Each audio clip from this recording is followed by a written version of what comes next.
in bars and shops. Public protection tactics.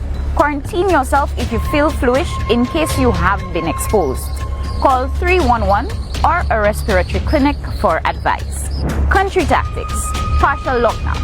Supermarkets, small grocers, pharmacies and ATMs are accessible before curfew. Total lockdown. Everywhere stays closed 24/7 for a stipulated period. Team tactics. Don't only follow the protocols. Be a protocols police. Let's win this. Together let us win this war. Said we shall be a soldier. Together we can beat this corona. Be comfortable in your own skin. At Derma Clinic, we specialize in skincare treatment which gives you radiant and younger looking skin. We treat acne scars, enlarged pores, and hyperpigmentation. Not forgetting those age spots, crow's feet, and wrinkles. Skin insecurities are a thing of the past with Derma Clinic. Contact us at 453-6417 or 485-9818 or visit us upstairs the Napa building on the John Compton Highway in Castries for your treatment today. Derma Clinic. Your beauty is our goal.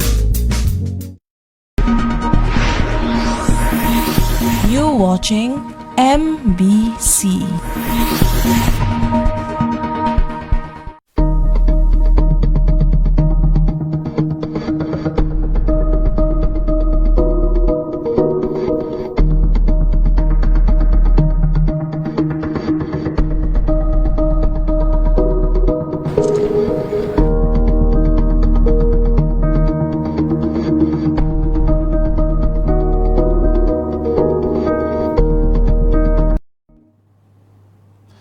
Good night, St. Lucia, and welcome to another episode of Police Insight. I am your host, Sergeant Zachary Hippolyte of the Royal St. Lucia Police Force. I'd like to say good night, you know my usual intro. Good night to the Police Commissioner, the deputies, all gazetted officers. Good night to you, inspectors, sergeants, corporals, constables, both senior and junior. Good night to you. Special police constable, special reserve police officers, good night to you. Those of you who have passed on to greener pastures, I hope, our ex-police officers, thank you for your service. Our COVID wardens, thank you so much for your service. Good night to you. Those of us on the other side of law enforcement, Bodley Correctional Facility, Fire Service Department, Port Police, I'd like to say good night to you all. So welcome to another episode. This is where you tell a friend to tell a friend that Police Insight is on.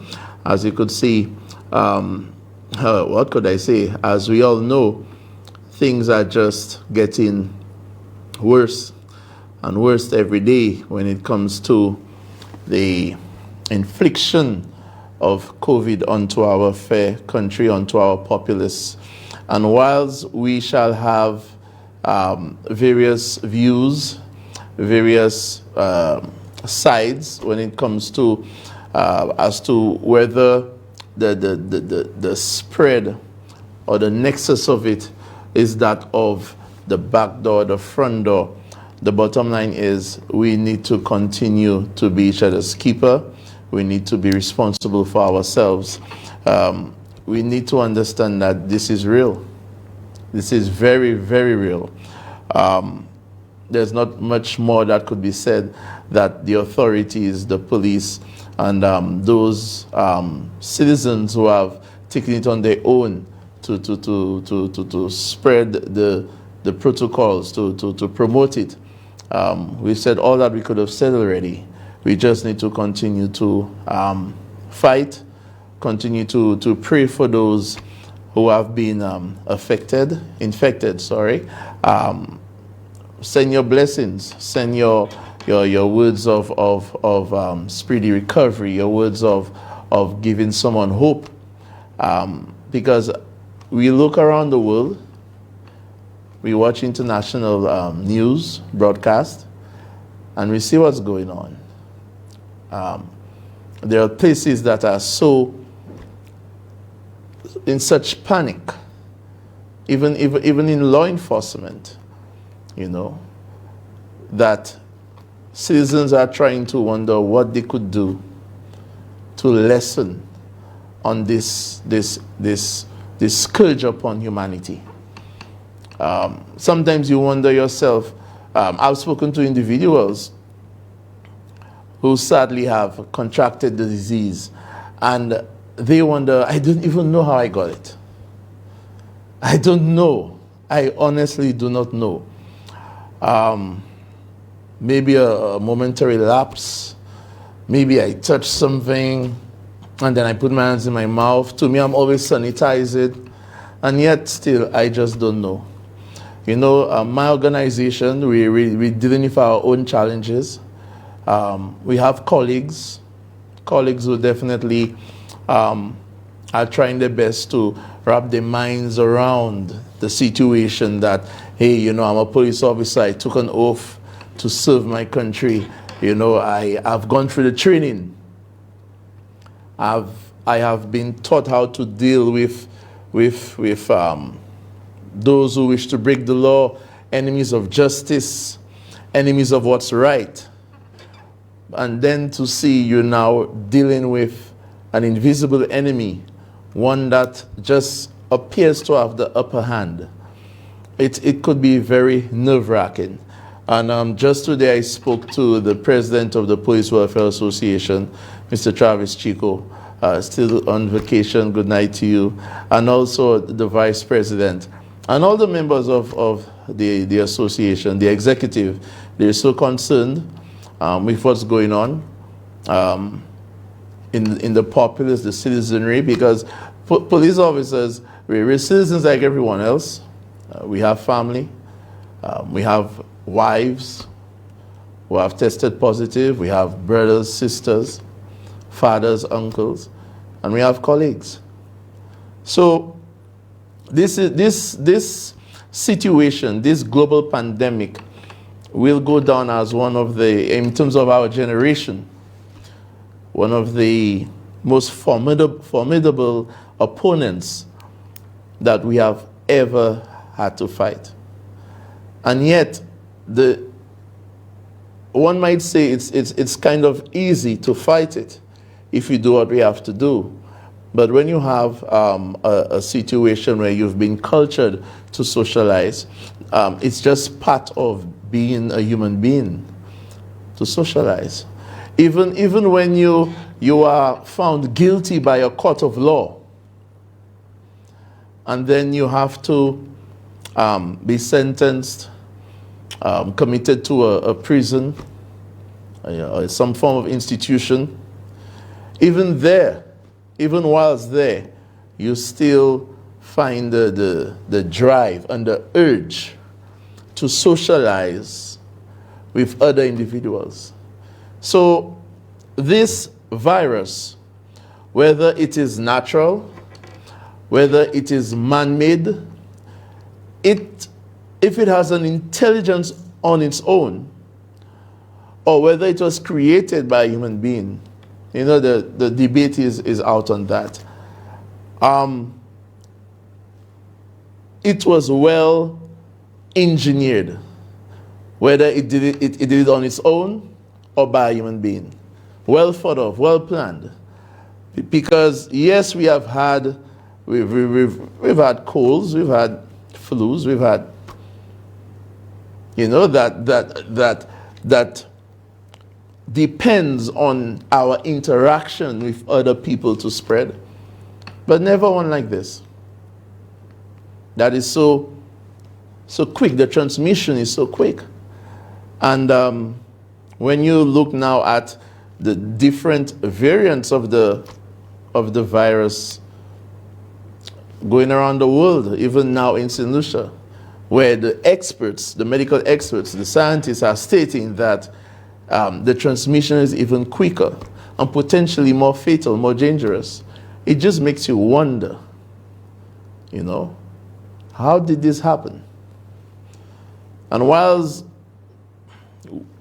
there are sections of society who are having that debate, whether on social media, etc., we the police, law enforcement, we don't have the luxury to sit back and have such debates.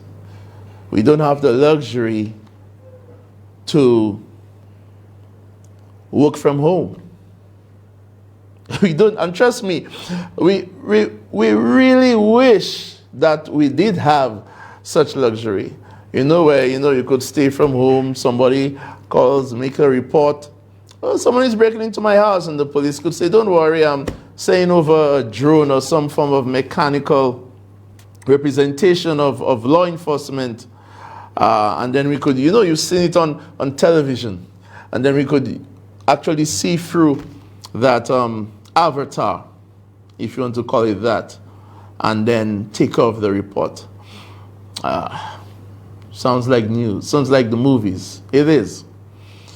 In the reality, we don't. And I see my colleagues every day try their best to still give that service, that professional service, to still perform their duties, to still live up to that oath that they took in front of the Commissioner of Police, to try their best to render justice, or should I say, enforce laws, enforce the laws of the day. It's not easy for the police officers. It's really not easy. You cannot understand where there are so many sectors of society, and probably rightly so, who are clamoring for this to happen and this to happen, and and so to where there are so many other government agencies that can just close up shop in a moment's notice and go home. The police, the doctors, the nurses, the firemen, customs, Port Police, we don't have that luxury. We don't have that luxury. So we continue to do what we can as a people, as a society, despite the doom and gloom around us. There are those who will continue to give hope through their actions, through their words. Some lead by example, despite we are in what you would call a time of doom and gloom.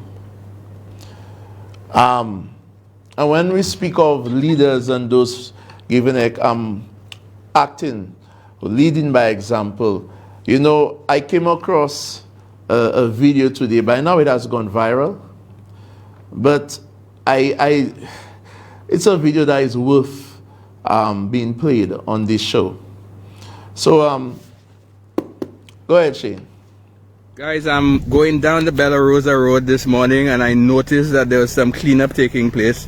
So I stopped my vehicle and I interacted with the persons who were cleaning the area, and I really thought it was a council job or somebody who got paid to do it. But I am really impressed. I came upon this lady and look what she has. Ma'am, you just want to say what your name is and who you are? She has a mask and everything. My name is Lena Daniel Bella Rosa. Wow. And are you being paid to clean up this area here? No, I never get paid. I always cleaning, but I never get paid. I don't never tell anybody anything. So when I see the bushes, look, I climb all there. I did select job for them. Wow. See, I climb up there. I climb there, cut all bushes. Look at how it's cut. Yeah, wow. I mean, this is a blind spot. This is a blind area. And this lady is actually taking the time to do it. She saw the need to do it without persons asking her to do it. She cut all the bush, as you can see. She climbed that all. How old are you, if I may ask, ma'am? I am 74 years old. She is 74 years old. And this is what she is doing. And if we as able-bodied younger persons do not take the initiative to do it. This is a perfect example, ma'am. I will try to put this on the media to show that we need to do something, especially in light of COVID-19. Yeah. And here she is. I noticed she has her mask. Yes, I have my mask. She's working and she's doing her mask. This is a real good example, a very good example. Yeah, I'm always cleaning there, always cleaning, cutting bush, cleaning there, but you know. Wow, wow. When I do my garden, I come and do here. Wow. This is really, really impressive. And I never ask anybody money, nothing. Yes. One sec. Yes. 74-year-old Lena Daniel. Ma'am, I salute you. I salute you. And this video was recorded by Mr. Jim Joseph, president of the Beauséjour Community Action Group. Good night to you, sir. And, you know, these are the... When you see such activity, when you see such an occurrence, by those that we consider vulnerable,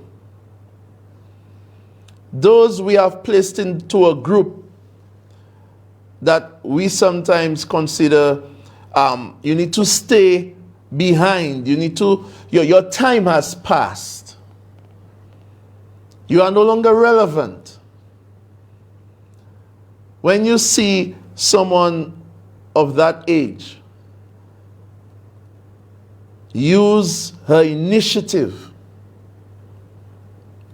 to do something that most probably might not really benefit her, but benefit a white section of the community, of the society,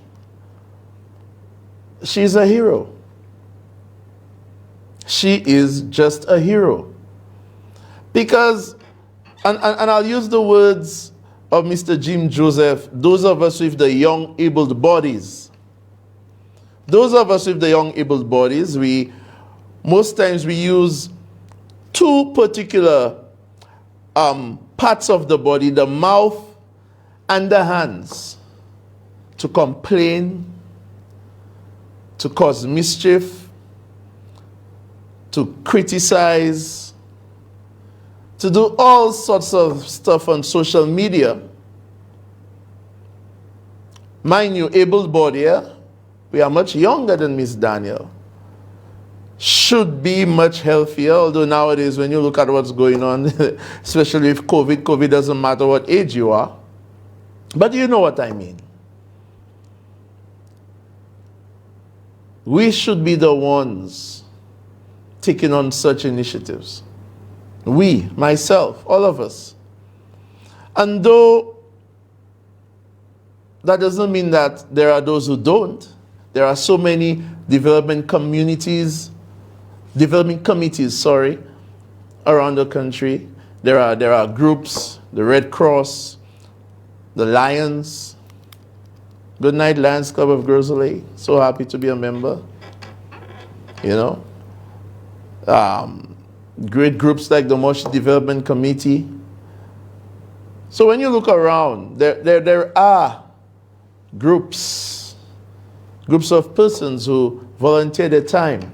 But there's just something amazing about a lone elderly citizen of our great island who has decided that on her own, she has seen a problem. She believes within herself that she could do something to rectify the problem, and she has taken action. We need to follow such example. And mind you, are we saying that, oh, should we just do everything, and those who are elected to represent us and be in charge and do those very same things in the community, should we just do everything and allow them to, slide on? No, that's not the case. But the bottom line is, it is our country. It is our community. And there is so much that we can do. I mean, what Miss Daniel did there, you have no idea the major impact in just that little action. Trimming those bushes, those trees. As Mr. Joseph stated, it's a blind corner, so she has assisted in making that particular part of road a safer place to drive. Also, in trimming down in this area where would-be criminals, as you know, in Beauséjour, past couple of weeks, months, we've had incidents of serious crime, sexual offenses being committed. And in that little activity, and notice I'm using the word little very lightly, yeah? Because that's a big activity in my thinking. She has limited the capacity for an individual, a bad-minded individual, to hide, to conceal themselves just by doing what she did there. And this is a woman. A woman. You know, we're going to take a break, Shane. And when we come back, we will speak about violence against women. I'll also inform you as to what you can do. Those of you who may be in abusive relationships, some of you may be in abusive relationships and not even aware you're in an abusive relationship. As to, according to our laws, how you can apply for and hopefully be granted a protection order against an individual. Stay tuned to Police Insight.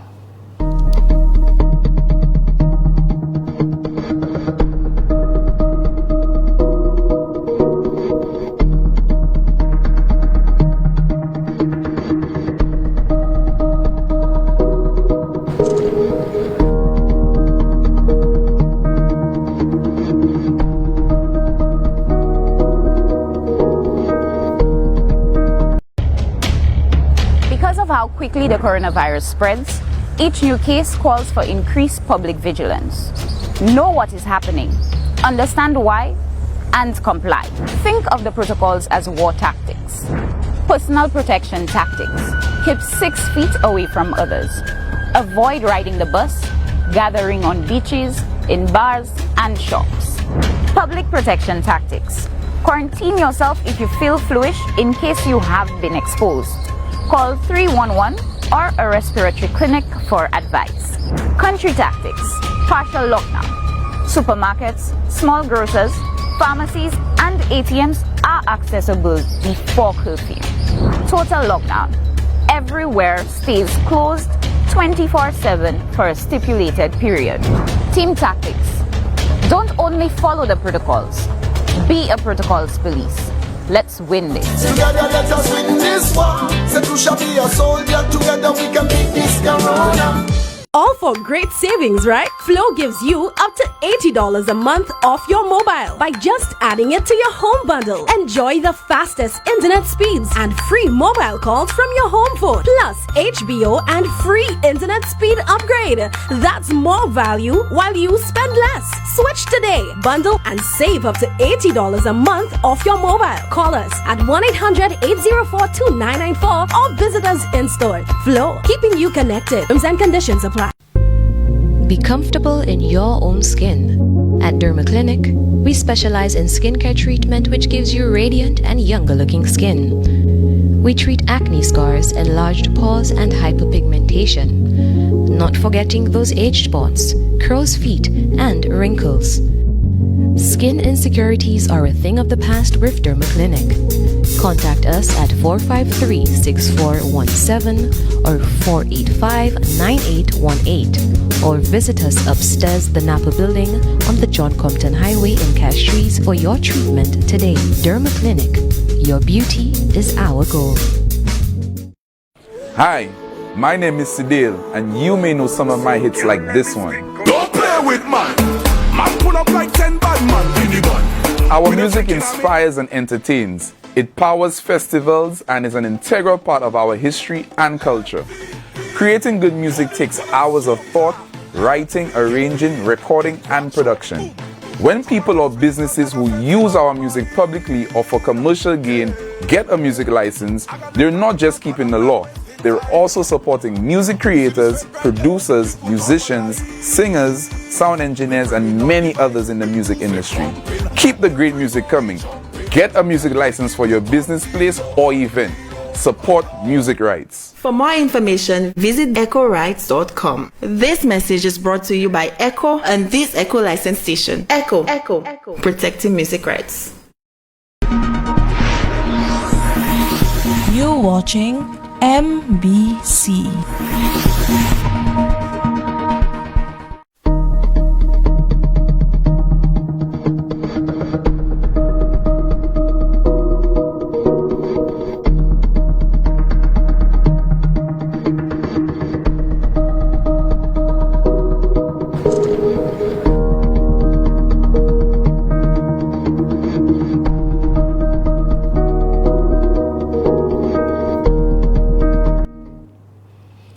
Welcome back to Police Insight. Your host here, Sergeant Zachary Hippolyte of the Royal St. Lucia Police Force.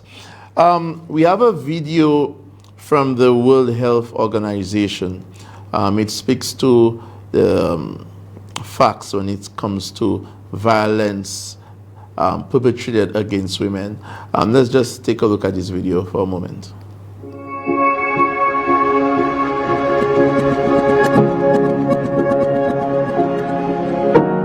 1 in 3 women experience violence at the hands of their husband or partner.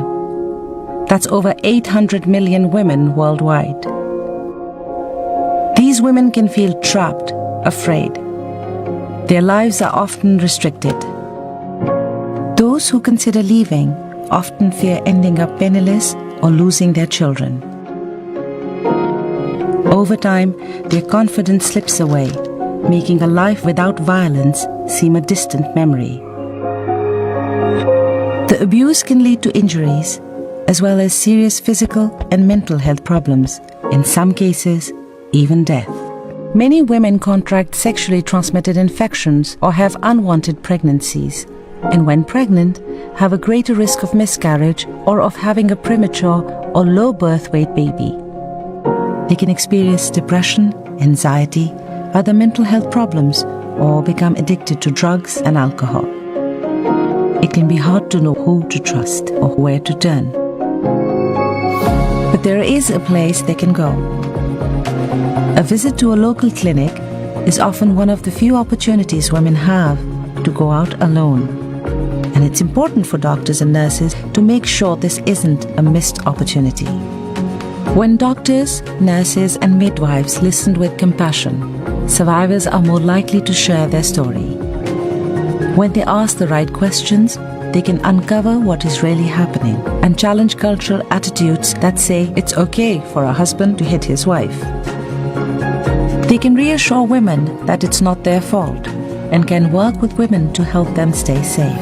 And where necessary, connect them with other services that can provide, for example, shelter, psychological support, legal services, and financial opportunities. More women can find their way to a life without violence when changes are implemented across healthcare and other systems. Changes such as private rooms for consultations, training that enables doctors and nurses to respond better to women's needs, and raising awareness of the harmful consequences of violence for women and children and how to prevent it. Making these changes helps foster a culture where violence is unacceptable and where women have the courage to speak out. Imagine if that could happen to each and every one of those 800 million women.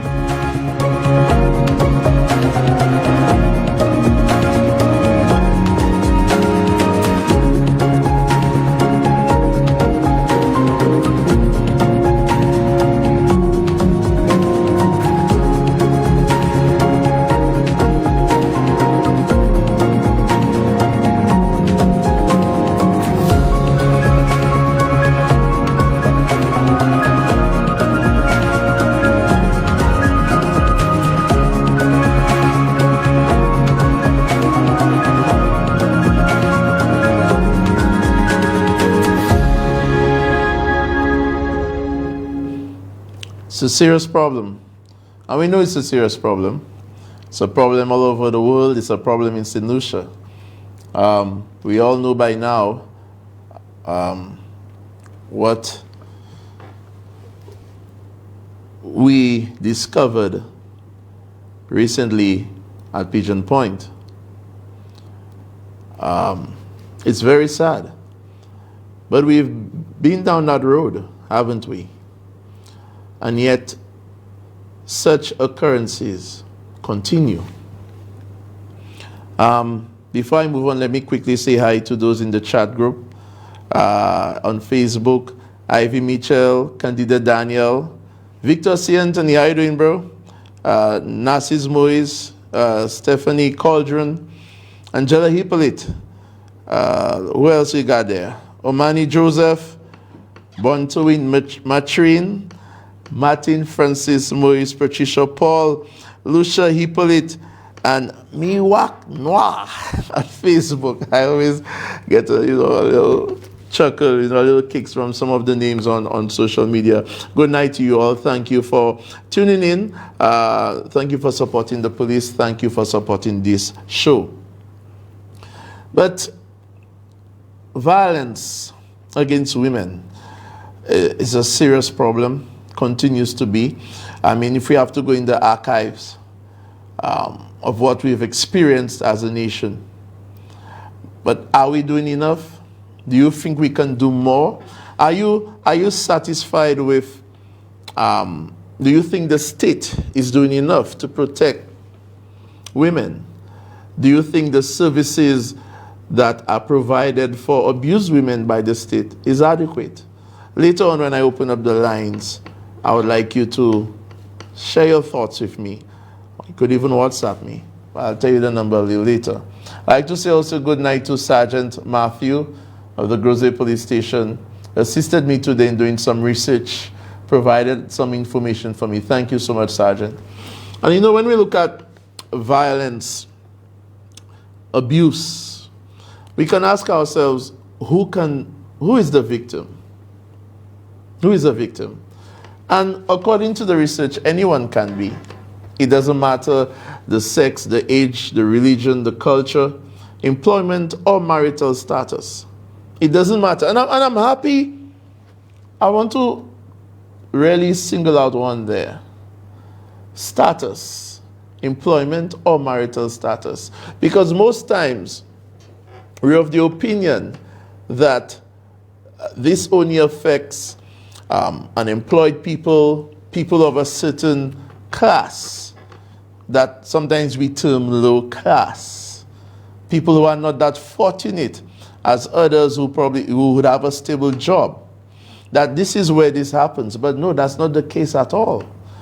You know, up to the higher echelons of society, it has been recorded where violence in the home, violence naturally when it comes to our vulnerable women and children, is recorded no matter the status. It's true, both men and women, men too, have been abused, will continue to be abused, but the statistics show that women are abused the most. So we should not, sometimes you hear it, oh, they're only concentrating on the women, but the stats will show we need to concentrate on the women because the majority of perpetrators are males. They're men. You know? Recently we had a homicide and suicide. You know? It's a very serious issue. And later I really want to hear from you. You know? Children in homes, the children are also victims. You know, children, and we all were kids. Now, sometimes some people like me to use the word kids. They get offended, sorry. But according to the English dictionary, kid, though it also means a little goat, a baby goat, it also means a little child. So I'm not wrong in saying that. But let me just change it for the sake of these individuals. We were all minors, we were all children. And we never choose to come into this earth. Our parents made that choice for us. All right? They made that choice for us. So we had no choice. It's not like beforehand, in a dream or in some form of manner of communication, we said, Mommy and Daddy, please make me. So when a child is born and then moves on into the developmental stages, being a child, a minor, then moving on, walking, running, able to communicate, able to feed themselves, now going to school, moving up, but yet not yet an adult where they could fend for themselves. The children never ask for an environment where mommy and daddy is at each other, where mommy and daddy is swearing at each other, where daddy decides that, hey, you cannot talk to me that way, so I might as well give you 1-2 punches. Or I might as well hold you by the head and slam you into the wall. Or drag you outside and tear off your clothes so the neighborhood, the entire neighborhood will see, and embarrass mommy. No child asked for that. So the children become victims themselves. You know. And what is sad, ladies and gentlemen, is whilst you're at that age, the social scientists say that the brain is like a sponge. It soaks up so much information. But the majority of that information should be laughter, should be joy, should be, of course there'll always be pain, but how about pain from joy, like learning to ride a bike, or being curious about how hot, the cooking pot might be.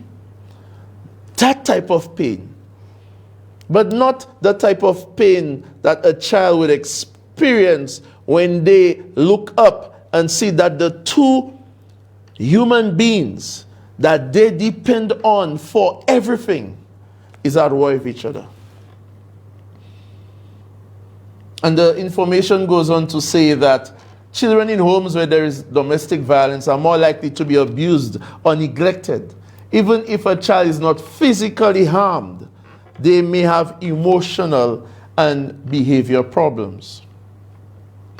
Types of violence and abuse. There are different types. Sometimes and we in the community, we have a lot of roles. We have our own roles to play. And you know what I'm talking about. Most times when we know the couples who are constantly at each other. We know the dad or the boyfriend or the husband who is constantly verbally abusing his partner. Sometimes we laugh at it. Sometimes we say, oh, how can it say, Munsa? You're toujours café ça, you're toujours bayo. You know these people already. They're always in their own little world. They're always doing that. They make up, they break up, make up. And then we do nothing about it. We don't report it. We say they'll be all right. They've been together for 13, 14, 15, 16 years, and nothing serious has happened, or nothing more serious has happened. Okay, maybe a little slap pass here and there, a little kick, a little tear of clothing, but that's okay. Until the day when a final blow has passed and mommy lays motionless, or daddy lays motionless, and then you're watching horror as a funeral parlor dispatches one of its hearses to collect a body. And then the routine, the media comes in, and now you, the neighbor, you're on television, stating I mean, there was always in their problem, but I never thought he would do that. Oh, but not now. These people are arguing, and people are always in their problems whatsoever. But what did you do? What did I do? What did we do as caring neighbors to intervene? And I know some of you will say, oh, but sometimes we report it to the police, nothing happens. I'll come to that later. What do we do? Different types of abuse, verbal abuse. Sometimes we hear, or during an argument, we would hear the type of insultive and the most lowest of words being used at a partner. And sometimes we laugh at it. Yeah, we laugh. Even women themselves, and it's facts, who should be supporting other women, they would hear the male, the boyfriend, the husband, disrespecting his or her girlfriend or wife. Serious disrespect. And those women would laugh.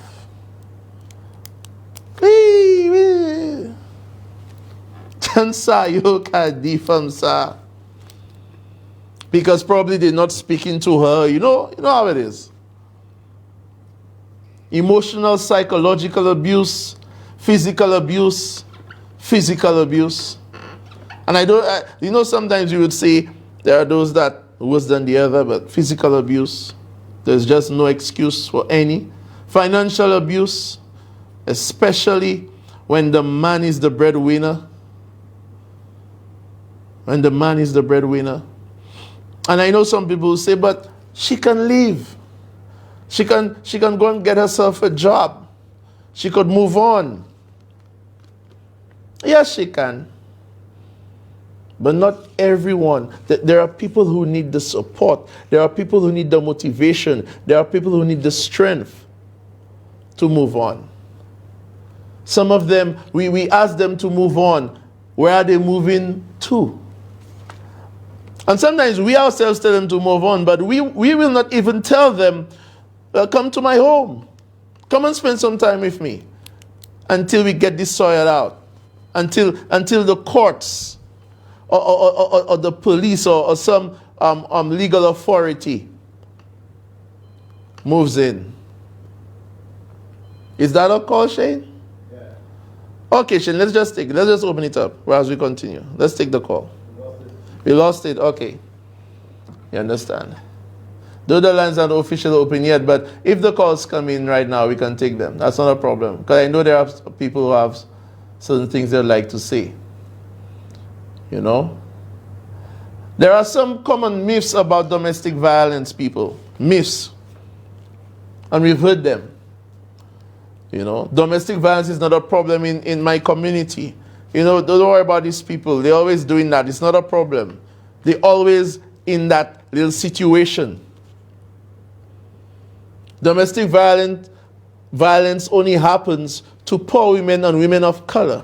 That's a myth. Yeah. Yeah, we don't believe that those and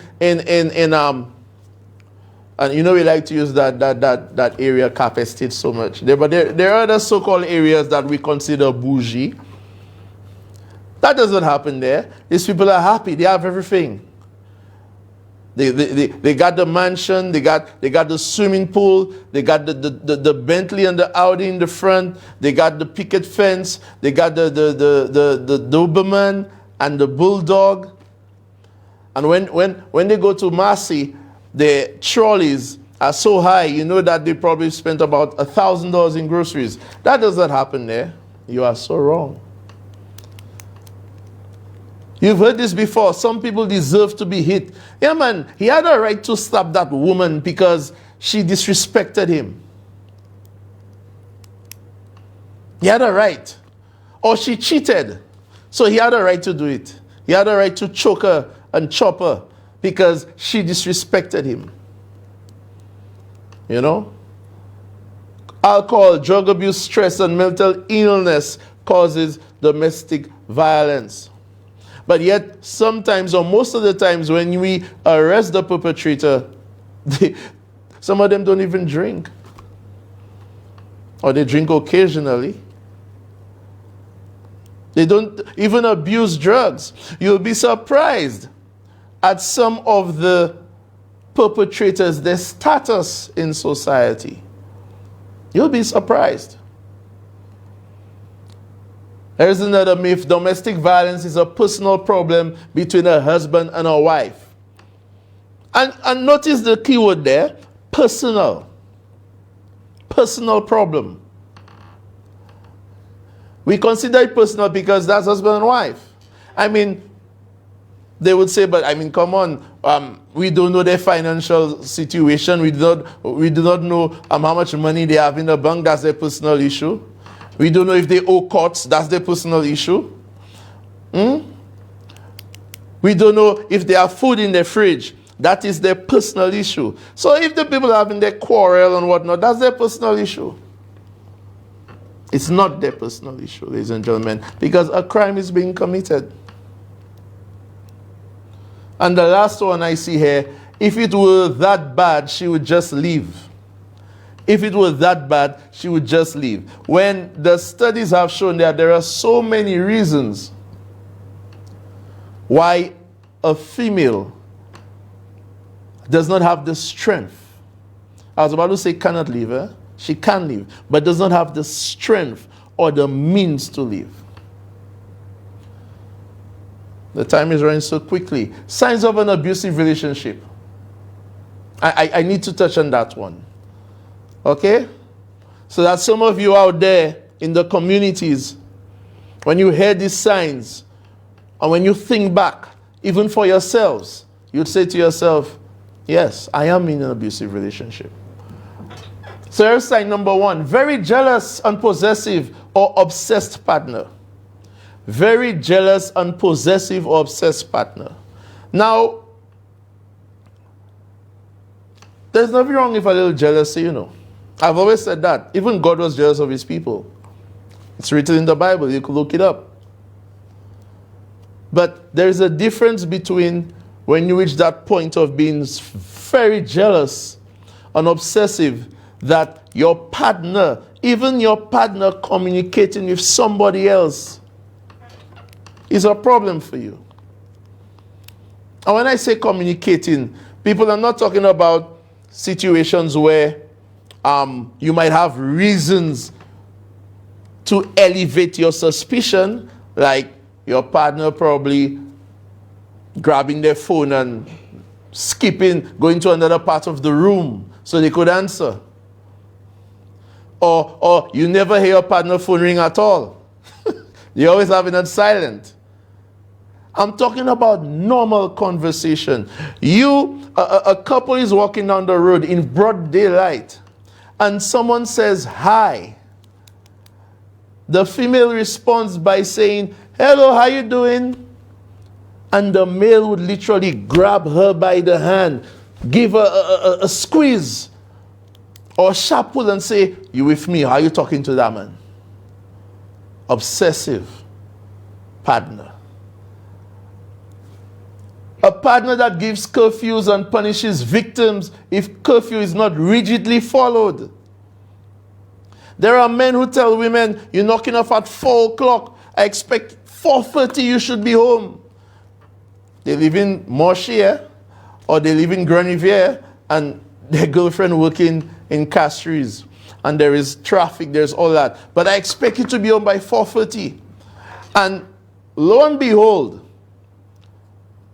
make the mistake where they don't reach by 4:30, or if 4:30 has arrived and then that partner is now calling to find out where they are and cannot get a call, cannot get a response.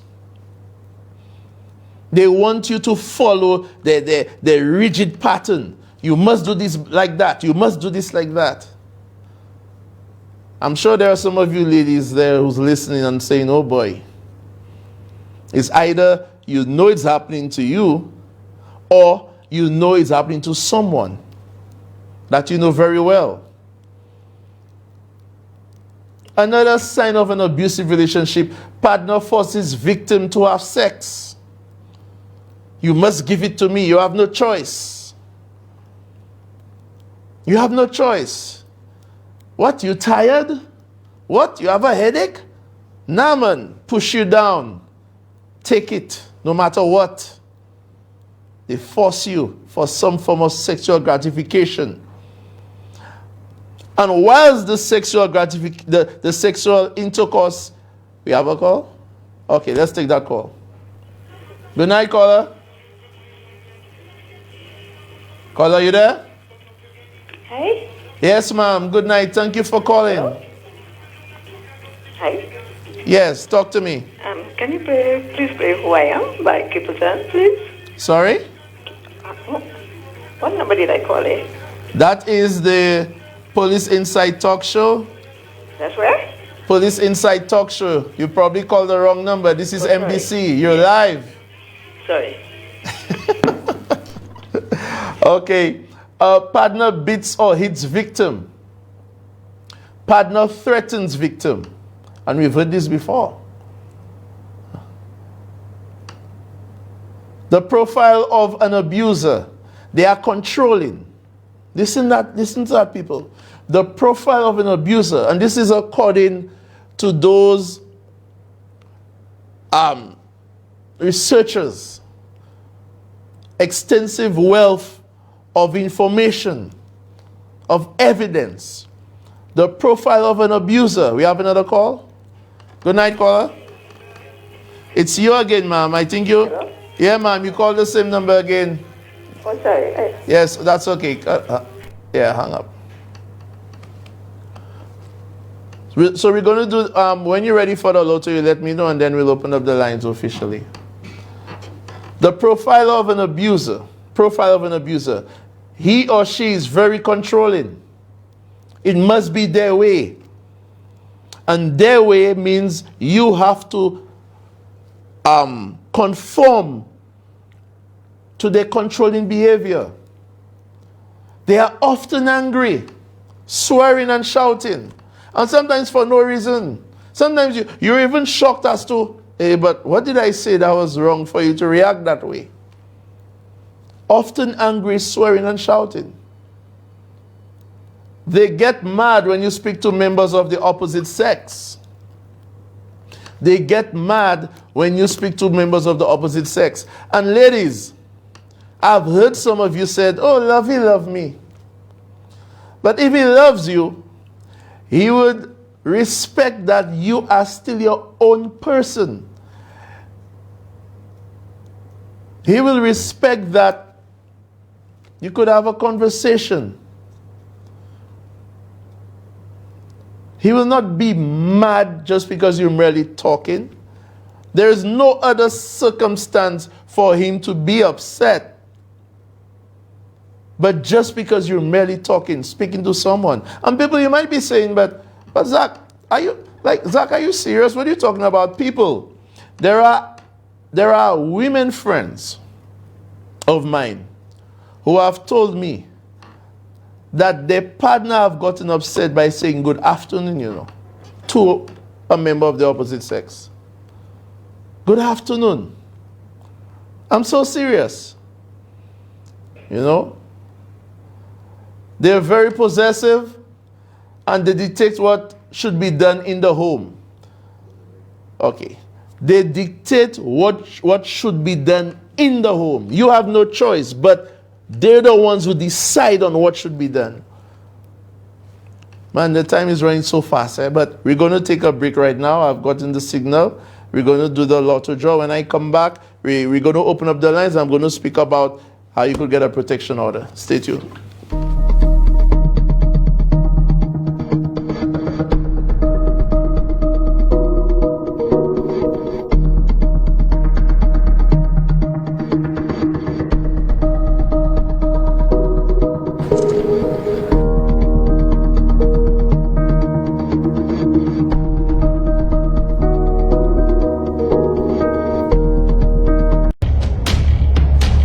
how quickly the coronavirus spreads, each new case calls for increased public vigilance.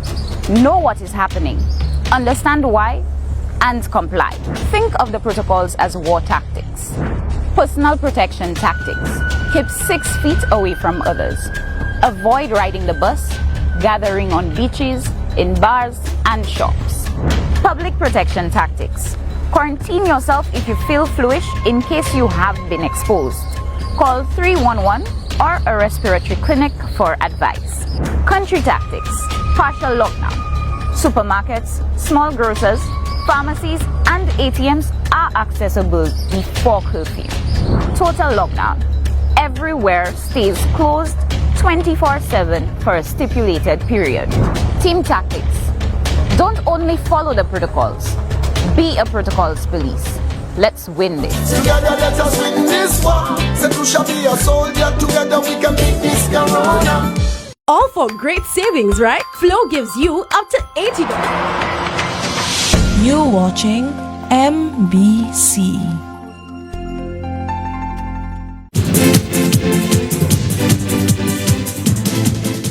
The winning numbers for the evening draw of Tuesday, 26 January 2021 were tic-tac-toe, 6, 8, 10, 11, 14, 15, 19. Big 4, 9, 5, 3, 0. Big 2, 0, 2. The multi-X ball drawn is 2X. One off, 6, 3, 9. Lucky 3, 8, 8, 8. Super 6, 2, 6, 7, 12, 16, 26. The free ticket letter is M.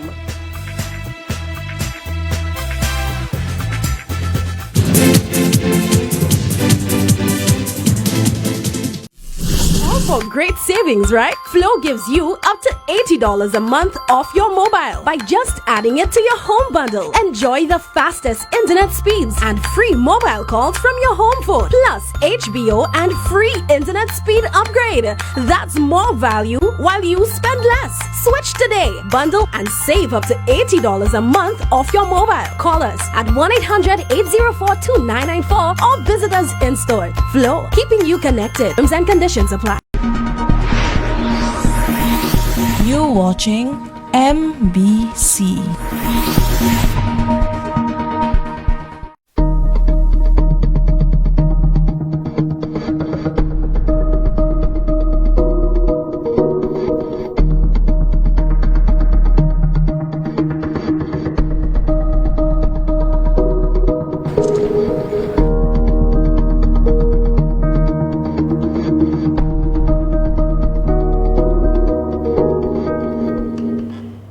Welcome back to Police Insight. Your host here, Zachary Hippolyte, Sergeant of Police, Royal St. Lucia Police Force.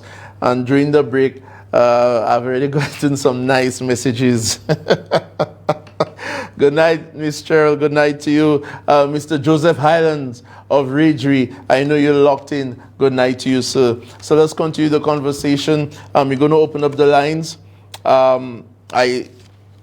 Let me see, let's see, because in the interest of time, I need to fast track, especially to information that you must know. So people, there are lots of signs. We were talking about the different attitudes, especially of some men, the way they can act. That could be considered signs of one that might be an abuser. And you know what's amazing, people? Sometimes our females are caught unaware, you know. What I mean by that, some of those abusers, they are the most charming. They know the words. They know what to do.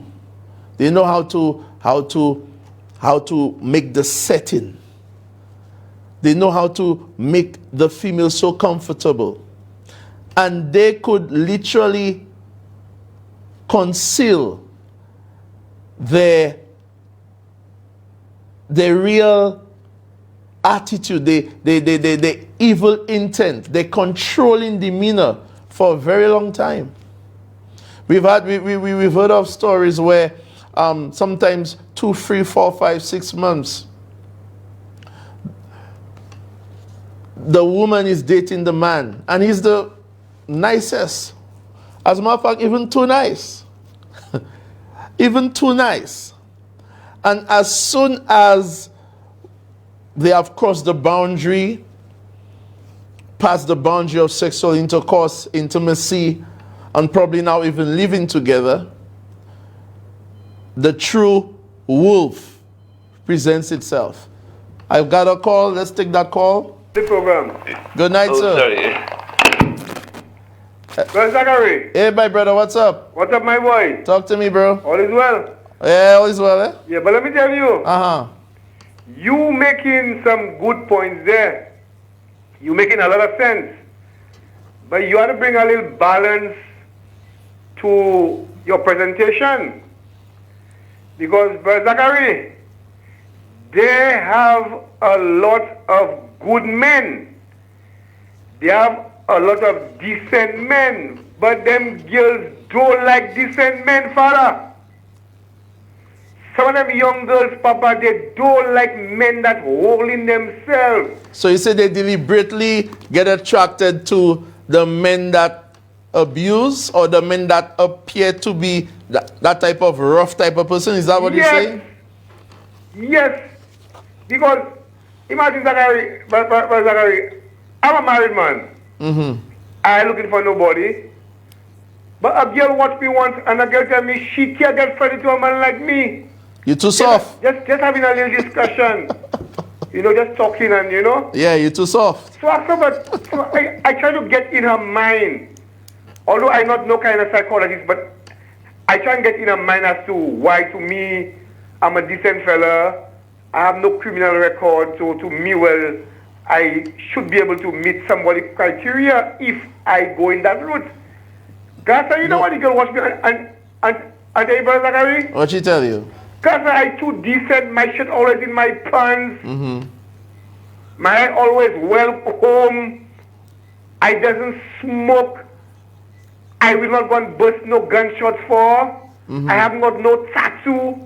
Yes, Papa. Well, the burst the gunshots thing, that is taking it too far. But Caller, what I want you to understand, that does not mean that abusers always look like that. Because there are a woman or a young girl deciding to rather this gentleman over there, because he does not wear suits, he rather wears his pants lower down and he has the tattoos, whatever, does not mean she's asking to be abused. She never asked to be abused, my brother. And what I also told you, and I don't know if you saw the beginning of the show. No, I didn't see the beginning. There are those, Caller, who these guys dressed like us.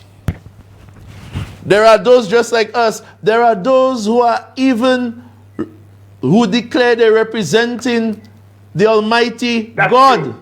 That's true. And they are still abusing their wives, my brother. And their children. And their children. You're right. Yeah. You're right, bro. Yeah, so I understand what you're saying to a certain point, but the ladies who rather the tough guy persona or style, they're not asking to be abused and kicked about. That's true. That's true. Make sense? Yeah, bro. Okay, my brother. Okay, bro. All the best. Yeah, take care.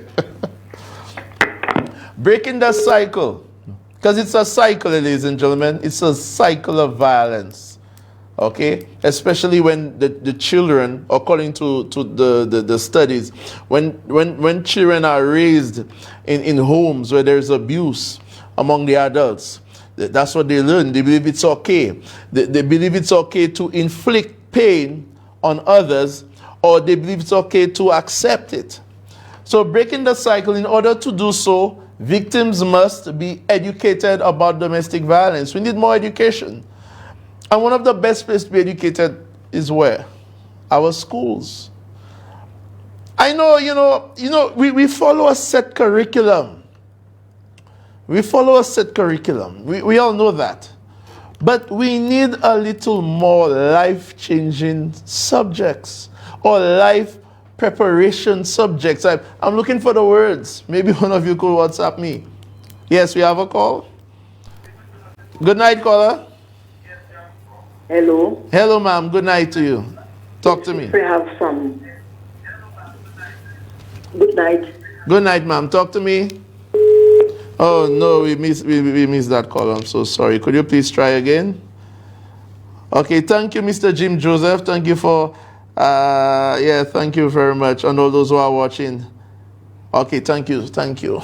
Yes. So we need to educate our people about domestic violence.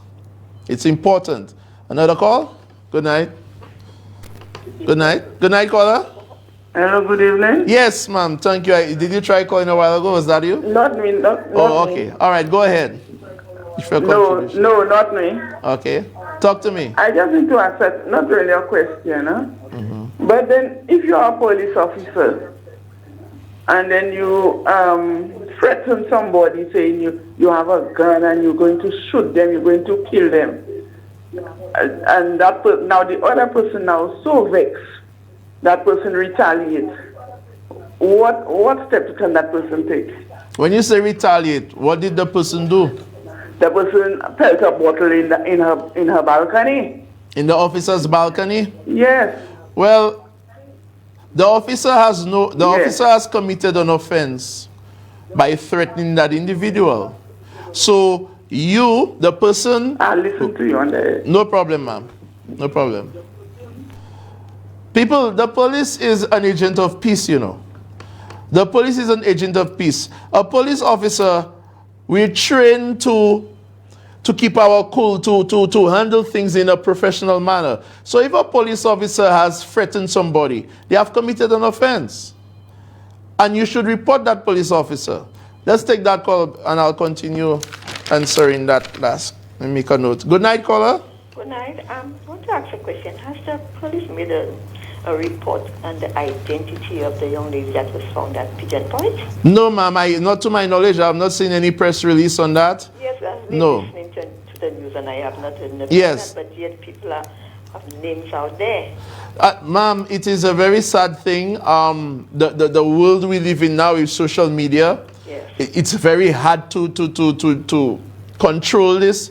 People will just post whatever they want, but no, officially, well, up to the time that I came and sat on this chair, we have not officially identified the body. There was even a point when they said it was a young lady that had just graduated from the Babunu school, and the teacher had to say no. Yes, I saw that. And could you imagine the emotional stress the school girl and her family went through as a result? Yes, I can imagine all of those things. I just find people are really getting out of hand with the things they're doing, and they're not putting themselves in the place of those people's parents or family members, you know. I think it's time people change that behavior and that attitude. It's really sad. Hurting. I heard Dr. Nelson spoke about that, and he said something should supposed to be done about this thing.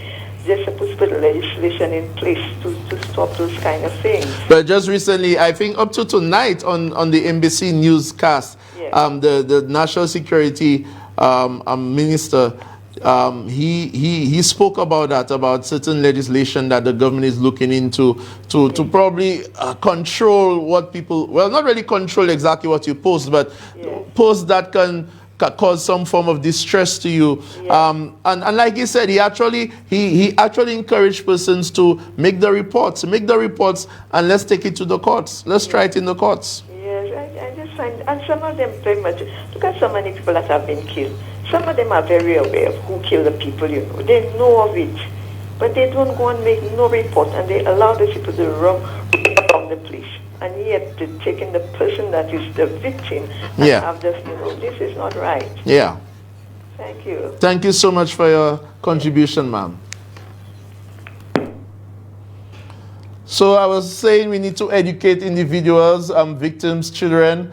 We need to take firm and positive action against offenders, perpetrators, to eradicate domestic abuse, to build safer communities and thereby improve the quality of life for the victims and their children.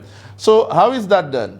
All right, so I'm coming to the police side, the police action or what can be done. So when a report is made to any police department, either in person or via telephone, by the victim or any other person, officers must respond to all complaints. Now, we've heard sometimes, but officer, I made that report, I never see no police. What I could say is there are times legitimate reasons why one has not seen the police, especially at the time where they expect to see them. I'll come back to that. Let's take that call. Good night, caller. Hey, good night, sir. How are you? I'm fine, sir. I'm fine. Talk to me. I have a small issue. I'm just listening to you. Okay. And I think there's a problem when domestic violence, persons who suffer that, come to the police. Yeah.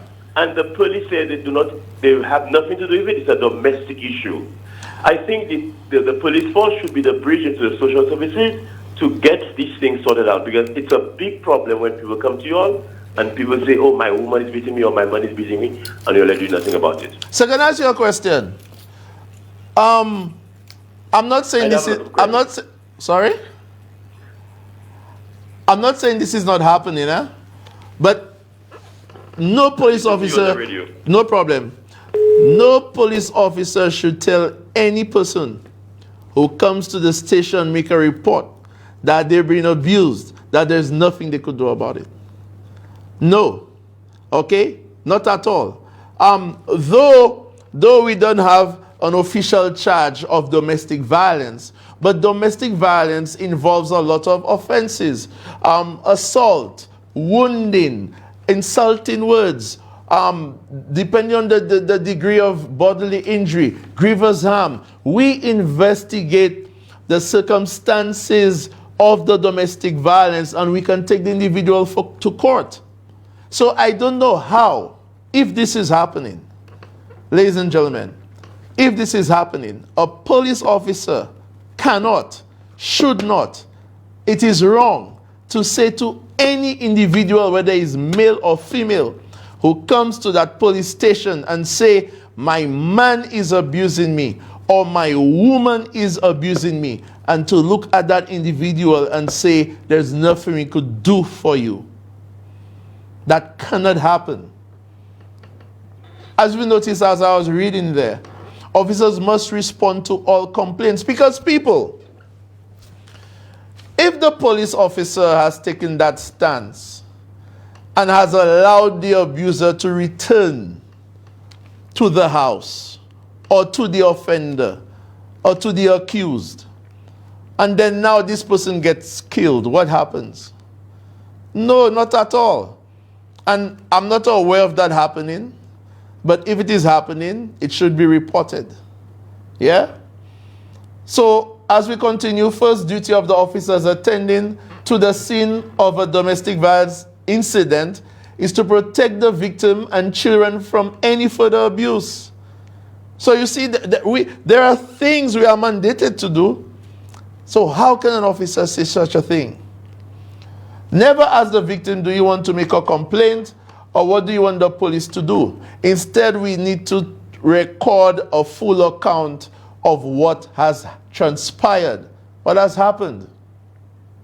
Responding to a report means taking appropriate action. Officers should take into account that victims often fear giving evidence voluntarily because they could risk losing their children. There's a lot of fear, you know. Here comes some of the reasons why some women, have fear or don't want to leave. Losing their children, family, home, possessions, financial security, friends, and risk becoming subject to more serious harm. You can also WhatsApp me on 7200401 if you don't wish to call. Yeah. Our duty is to make appropriate referrals to the Vulnerable Persons Team, Department of Human Services, or the Family Court. Okay? Now, when you look at, I want to repeat myself again, so you could really understand. You are being abused. You make that report. You know your friend is being abused. You make that report. make that report. When you reach at the station, take the name of the officer that you're speaking to. That's something that we don't do. Write down his name, okay? And you demand action. The police can tell you certain things such as, ma'am, could you please wait? At this point in time, we're unable to respond to your report because of so and so. You might hear that from the police from time to time because you're not the only one that the police have to serve.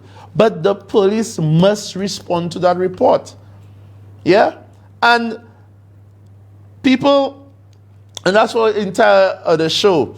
But there are certain things that might stop the police from taking the action that they wish to take. Because remember, ladies and gentlemen, we need the evidence, we need the victim to give us that statement, and even with a warning. And I'm going to come to that too. Warnings. Currently, someone comes to the station, they might request a warning. We cannot force someone. It is unethical for a police officer to tell a lady or a female, ma'am, we're not warning that man. We need to arrest him. We need to put him in jail. We need to lock him away. Likewise, it is unethical for a police officer to say, only a warning you want? Why is only a warning you want? Or you should just give him a warning. You should just give him a warning. Let's not go to court. That's not for the police. The police is there to respond, to go to that scene and take the appropriate action to ensure that you're assisted in moving away from that abuser. You're assisted in being channeled to the right agencies like the family court and the other agencies to assist.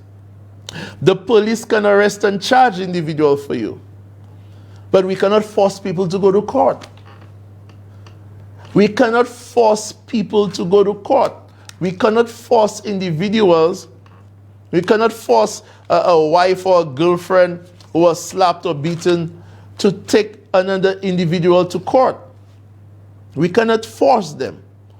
It's something that they need to voluntarily choose. However, even if they do not want to go to court, that doesn't mean that the police, there are certain things that we can't do. There are lots of things that we can do. Even to the perpetrator. There are things we can do under the law. Though it being temporary, can't really disclose. Though there are things we can do under the law that could give the abused, the female, an opportunity, some time to get that assistance that she needs. We have a call on the line. Good night, caller. Caller, good night. Are you there? Caller? Uh-oh. Okay, sorry about that. So, like I was saying, there are certain actions we could take to assist, to start the process of the abused getting that assistance they need. And apart from that, ladies and gentlemen, you have a right to go to the family court and apply for a protection order. You don't need a lawyer to do that. You don't need no money to do that. You simply need the willpower and the choice to get up and go to the family court. You could call the police station and speak to the police and ask them for assistance in getting you, whether it be the number of the family court. Some of them, not some, albeit time permitting, resources permitting, the police could assist you in getting to the courts, getting to the family court, getting to the agencies you need to get to, or getting those agencies to you, or giving you the numbers so you could speak to these individuals, or making the call on your behalf. There are lots of things that could be done. Good night, caller.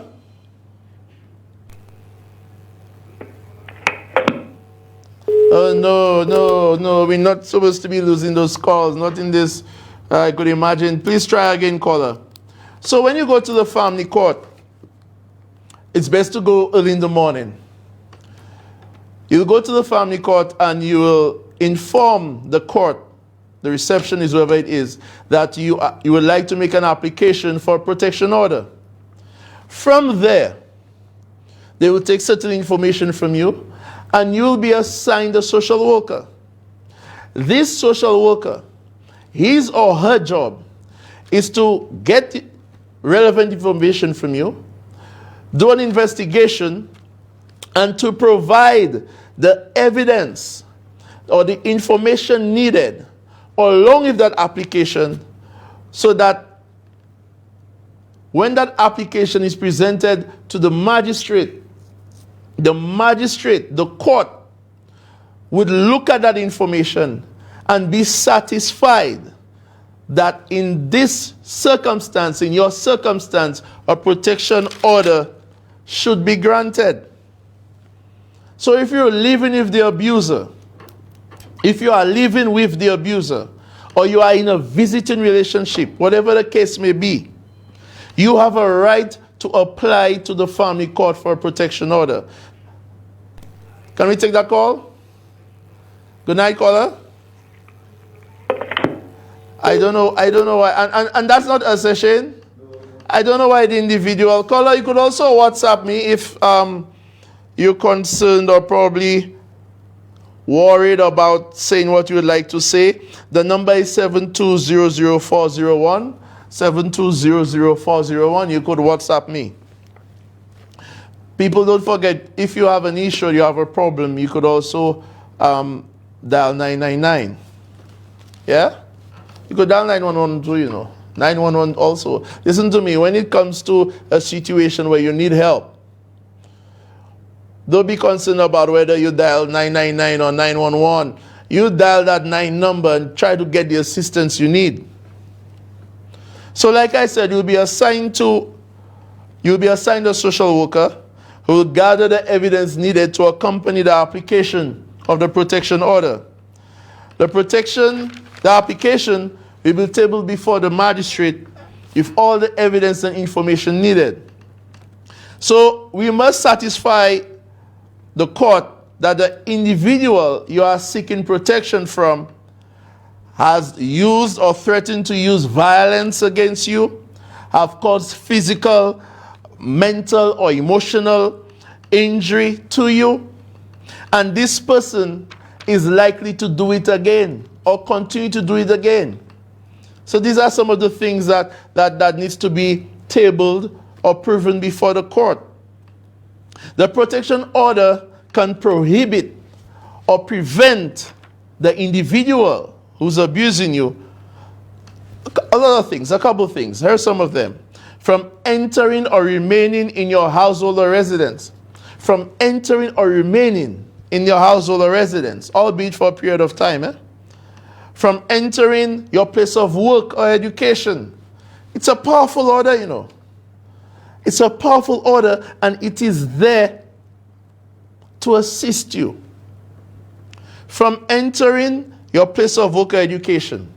It's also there, it orders the individual from molesting you, from harassing you, from, hear the joke, people, watching you too hard, from waylaying, you know, when they see you, have something to say, throw words, annoying you, distressing your life, causing distress to your life.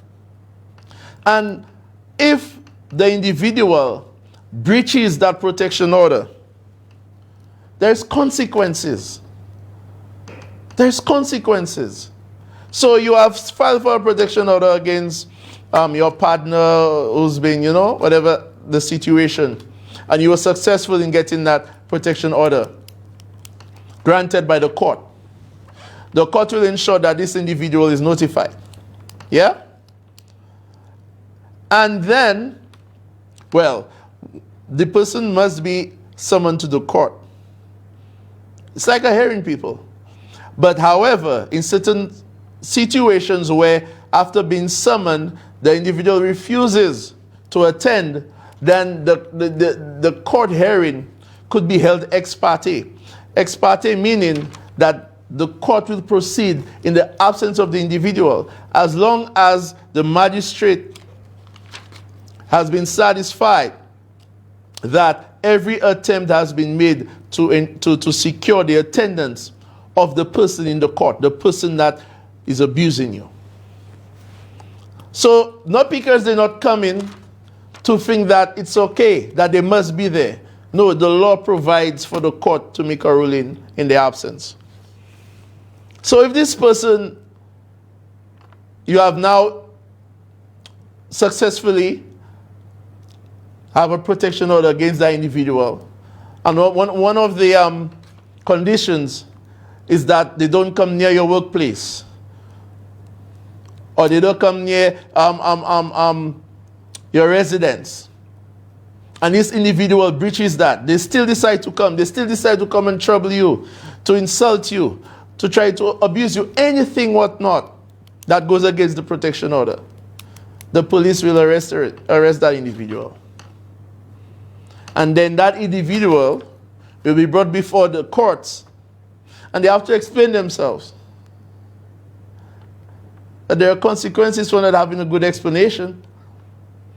Because according to the law, this individual could be sent to prison, not exceeding 6 months, or even be fined a certain amount of money, not exceeding, I think, like $5,000. So, ladies and gentlemen, we need to be, when it comes to domestic violence, we need to be each other's keeper. You see the same way with the COVID? We need to be each other's keeper. We have a lot of women. We have a lot of women that are being abused. And they are not even aware they're being abused. And sometimes you have to look at things from afar. You have to be on the outside looking in. We as communities, as law-abiding citizens, cannot turn a blind eye to a female or a male that is being abused. We cannot. It's unethical. And you men, let me talk to the men now. It's almost time to go. We have a call? Good night, caller. I think that'll be our last call. How are you doing, sir? How are you doing? I am very listening to your statement. I never knew there was steps that people could have used the protection order. Yes. I never knew that. Yes, sir. Yes, sir. You can. Because, well, I am saying that, I'm asking, is there just one particular restriction that comes with the other protection, or many restrictions? There are many restrictions. At the same time, right? Yes, at the same time. Because, well, that is similar. I'm listening to you there, and it's similar to the one we have that is in New York. But I do not know how much it is enforced in St. Lucia. Let me tell you something about the protection order in New York. Yeah. You have a protection order, and the next person cannot walk on the same sidewalk with you. That's some good restriction. If this person is on the same sidewalk with you, and you just call the police, when the police come, they're going to arrest that person. Well, that's how bad the restriction order is. It's actually the same here, you know, caller, because you actually, depending on the amount of feet, there's actually a distance that the court orders, restricts the individual from being close to you. Yes, so it's the same. So you cannot be close to the person. If the person has a protection, if I have an order of protection against somebody, that person cannot have a firearm in their possession. Oh, okay. They cannot have a firearm in their possession. I see. They cannot walk 50 feet. They can't even look at you when they see you. If the you see that person pass next to you, say for God's sake, you just allow that person to pass. And the person just happen to say, you call the police. Once you can show the police that protection of that other protection, that's it for them. Person, they're not going to question. I had an order of protection against a guy. Okay, a neighbor of mine who attacked me and stabbed me. One night I was sitting on my step, my car parked in the drive. This guy decided to just come outside and try to say something to me. When I called the police, when the police came, they didn't ask. They asked me where is the protection of other protection. I showed it to them. As soon as I showed it to them, they asked me to go inside. They went back to the guy's home. They brought him downstairs. They asked me to show him. Is this that person? Yes. They tell me, okay, no problem. And they left with him. They don't question you again, you know. I see. That's how serious an order of protection is here. If it is against your children, against your family, you know you can come back to the house. Once the court has issued the order of protection, the only way they allow you to come back to the house is if the two parents live in the house and by you staying away, that the other parent can take care of the children once you are out of that house. They will not allow you a partial protection. But you have to tread, you are treading on thin lines with that order of protection. Okay, caller. Thank you so much. We have to wrap up. I really appreciate your call. But I didn't know Senator Shahadi, and I think people should use it. Yes, we do. All right, caller. As a matter of fact, ladies and gentlemen, I did attempt, that was last year, to have a representative from the family court to come on the show to really explain in full the different orders, the protection order, the occupation order. I'm still going to try again because it is information I know that is needed by the populace. There are those who know and those who don't know. And it is a great, great activity to go through, especially if you need assistance from someone who's abusing you. But we have come to the end of the show. It's amazing. There's so much more information that I have not shared. I'm talking to the men quickly. You men who are abusing, you know you're abusing, you're controlling, you want things your way only, you literally want to get angry and obsessed and all type of stuff, and you make the woman believe it's because I love you. But if the woman were to act the very same way that you're acting, you have a problem with it. Yeah? You need to stop. You need help.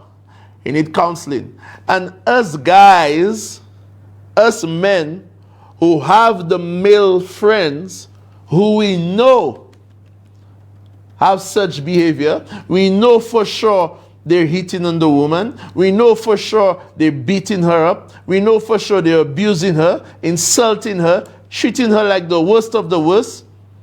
We need to get help for our male friends. We need to condemn it. We need to tell them, you are wrong, brother. We need to tell them, you're being a little boy. You're not a man. We need to do what it takes to protect our females. After all, they are our mothers. They are our wives. They are our nurturing, the nurturing part of our species that will ensure that we continue going on. Yeah? All right. So this has been, my goodness, it's already 10:07. Thank you, Shane, for the extra time. This has been Police Insight. You know, what can I say? People stay safe. Be very safe out there. Continue being our brother's keeper. Continue the protocols. Next Tuesday, who knows? Maybe I might have a guest, but if not, you're going to be my guest. Stay tuned. Be safe. Have a good night.